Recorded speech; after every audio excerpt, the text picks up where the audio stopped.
Bonjour tout le monde, bienvenue à la FMSQ, ici Marc-Antoine Bellemare, votre directeur de course. Ça me fait plaisir d'être sur place à Saint-Trap-la-Tuque pour vous présenter la première édition de ce Rider Meeting, de cette rencontre de coureurs.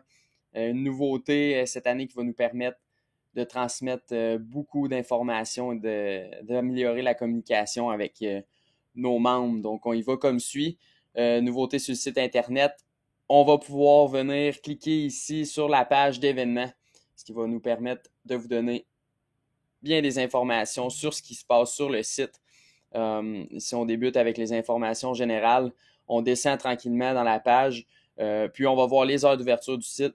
On a aussi les coordonnées GPS pour se rendre directement sur le site. On clique sur le lien, ça va nous diriger directement à l'endroit de la course.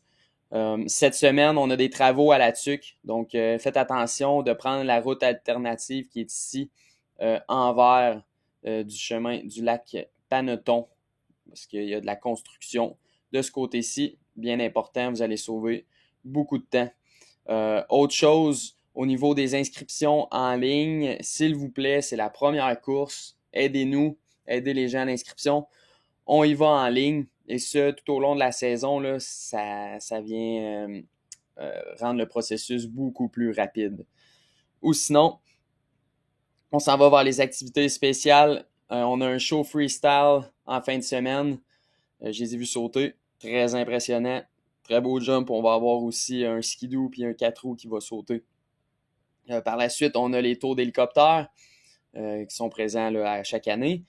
On se retrouve avec les stations-service, on vient mettre des informations sur les services locaux pour vous aider là, au niveau du dépanneur. À l'entrée de la ville, c'est à 11 km d'ici.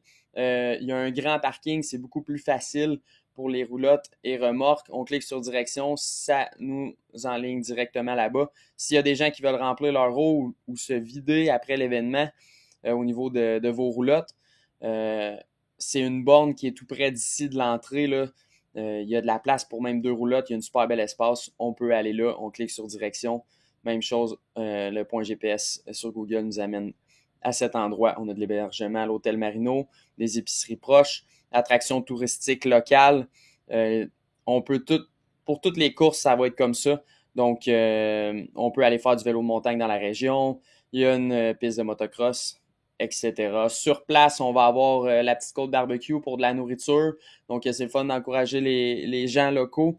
On va pouvoir aller acheter de la bonne nourriture là. On a le Saint-Mot aussi avec leurs thés qui sont super bons.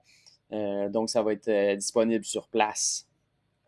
Par la suite, si on descend encore, on a le track preview qui va toujours être affiché sur ce site. C'est un track preview qui va sortir pour chaque course. Merci à Ben Bloin de nous aider pour ça.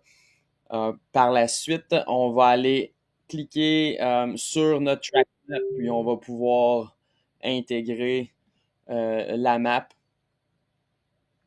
Donc, au niveau de notre site,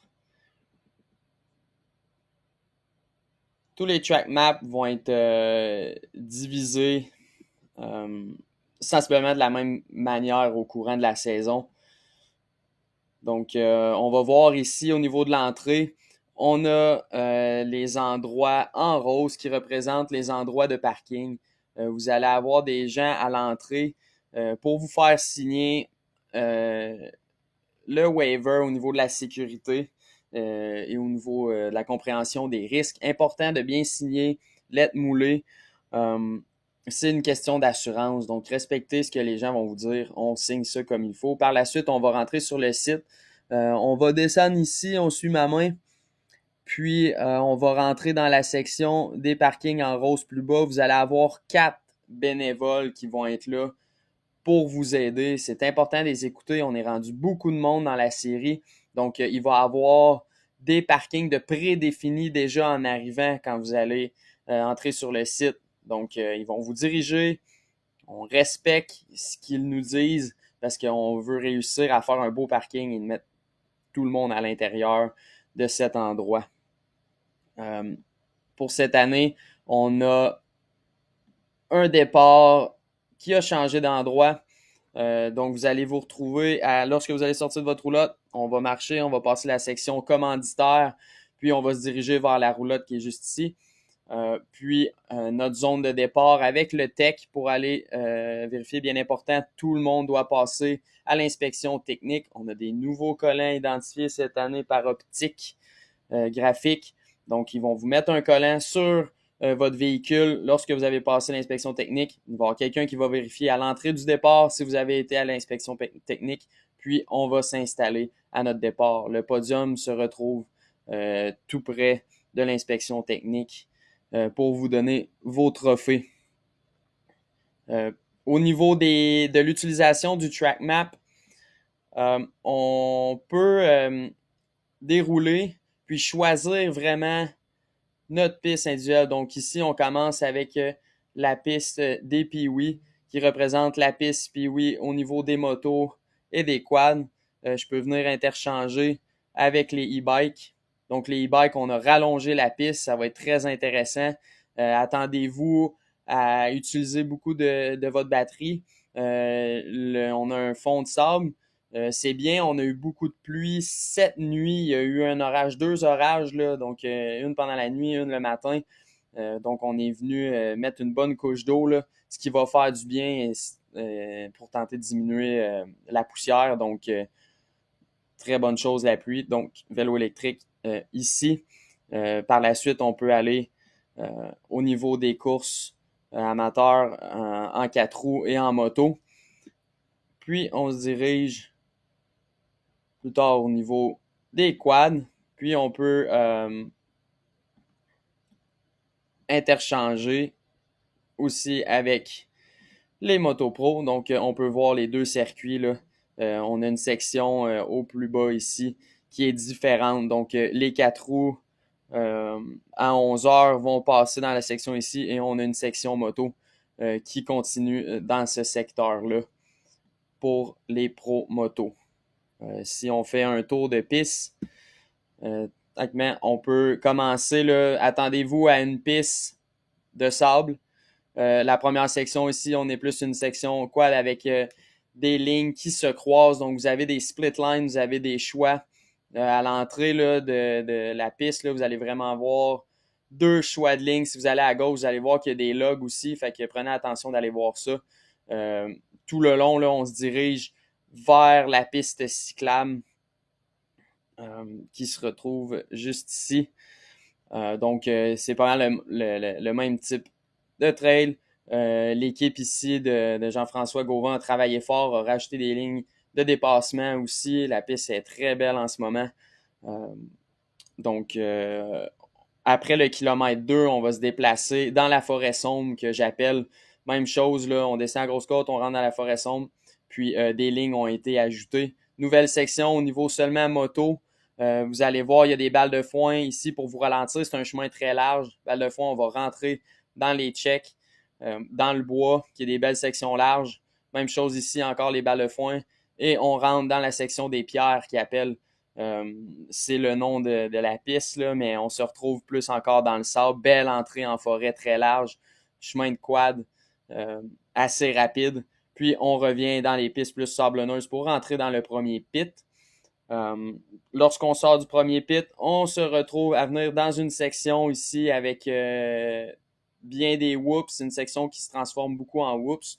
Et on se dirige vers la section up and down que j'appelle, donc chemin de quad avec certaines lignes de dépassement, mais ça monte et ça descend, c'est assez vallonneux. On se dirige vers le kilomètre 8. Même principe encore, là, on est assez vallonneux. On continue dans le sable tout le temps. On vient prendre une section en descente juste ici, assez largeur d'un quad, fait que belle descente, droite-gauche, puis on frappe un grand chemin très rapide pour se diriger vers le pit de la ville. On fait toute la section du pit de la ville. En descendant la côte ici, là, on a un nouveau check intéressant. Puis on remonte tranquillement vers notre zone Kimpex qui se retrouve à... Elle a été modifiée un peu. Très belle section rapide avec un mini saut à la fin. Puis on retourne, on se redirige vers le scan pour commencer notre deuxième tour. Zone Line X ici, nouveau commanditaire, là, on a un concours par rapport à l'INEX. Ça va être expliqué sur les réseaux sociaux. C'est un concours de photos. Fait que si vous allez à l'endroit du pit pour prendre des photos d'un coureur et qu'on voit l'affiche l'INEX, vous allez pouvoir gagner un prix là, à chacune des courses. Donc, ça ressemble à ça au niveau de la piste. Donc, nouveauté encore cette année au niveau de la piste T-Sick. Pour nos jeunes, tout le monde, on a un technicien qui va être sur place, qui va faire la gestion du site T-Sick, de la piste T-Sick. Donc, Dominique Chesnay qui vient nous aider, très apprécié. Donc, si vous avez des questions mécaniques côté de vos petits véhicules, il va pouvoir être là pour vous aider aussi vendre des pièces. Donc, c'est une belle ajout de ce côté-là. Tout le monde fait attention. Pit riding, on va toujours mettre de l'emphase là-dessus. Bien important. C'est le fun d'être en sécurité sur le site. Donc, on évite le pit riding. Si on vous prend sur le fait, on vous connaît, on voit votre numéro, etc., c'est une pénalité immédiatement sur votre championnat. Donc, on perd un 5 points. Donc, faites attention de respecter ça. On veut personne sur les véhicules, pas de casse non plus. Donc, pit riding, on va toujours le dire. Le couvre-feu à 11h, on essaie de respecter tout le monde. On est une communauté au niveau de vos génératrices. On arrête ça à 11h. Il faut diminuer le son. On peut toujours faire notre feu au niveau des feux. C'est important, si on fait un feu de bois, ça prend une grille. C'est une loi ici à la TUC, ça prend une grille, peu importe. Donc, il est possible de faire des feux, mais on se met une grille dessus, ou sinon, barbecue ou les feux de propane, il n'y a pas de problème. C'est quelque chose qu'on peut faire. Par la suite, quand vous circulez sur les pistes, il est important, on ne brise pas les banderoles. Si on en brise une, remettez-les en place. Puis, une nouvelle réglementation aussi cette saison. Par exemple, si la course de 4 roues pro est en cours et que vous êtes un coureur moto pro, donc on a sensiblement le même trajet, bien important, vous n'avez pas le droit d'aller en vélo électrique pendant qu'il y a une course en cours. Donc, on va attendre des périodes qu'il n'y a pas personne qui est sur la piste. Il y a les matins, il y a les soirs, entre les pistes aussi. Pendant que nos amateurs y courent, les pistes sont un peu plus courtes. Donc, on peut aller faire les grandes sections par la suite, mais c'est une réglementation. Au niveau sécurité, tous les 4 roues, nous expliquaient qu'il y avait des gens qui se promenaient en vélo, puis ça devient très dangereux, les gens passent très vite. Donc, voilà pour moi. Merci beaucoup de vouloir être là en grand nombre. On apprécie de vous voir. Donc, on travaille fort. L'équipe à Jean-François Gauvin aussi travaille très fort. Donc, on vous attend sur le site très bientôt. Merci beaucoup.